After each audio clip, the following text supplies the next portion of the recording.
দৃশ্য যতই সুন্দর হোক না কেন সেটাকে ফুটিয়ে তোলার জন্য আরও আকর্ষিত করার জন্য প্রয়োজন একটা ভালো মানের ক্যামেরা। আর এই ক্যামেরায় হয়তো বা এত সুন্দর ভিউ ভালো করে দেখানো যায় না। এত সুন্দর ভিউ যদি ভালো একটা ক্যামেরা হতো, ব্যাস আর কোনো কিছু প্রয়োজন না। সূর্যের বিপরীতে ক্যামেরা ধরা হয়েছে, যে কারণে একদম সব ফ্যাকাশে দেখাচ্ছে। ঠিক অপোজিটে ধরলে মোটামুটি ভালোই দেখায়। তো ক্যামেরা লাগবে ভালো মানের এই দৃশ্যটা ফোনে ধারণ করতে গেলে।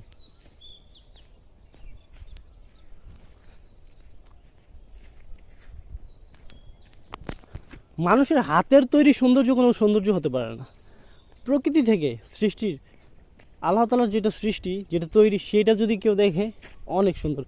সেটা হলো সৌন্দর্য, প্রকৃতি থেকে যেটা আসে। ঝর্ণা, পাহাড়, সমুদ্র, এগুলো হলো সৌন্দর্য। একটা বড় 10 তলা বিল্ডিং করলে কি সেটা সৌন্দর্য হয়ে যায়? সৌন্দর্য হলো এই প্রকৃতি, যেটা নিজে থেকে তৈরি।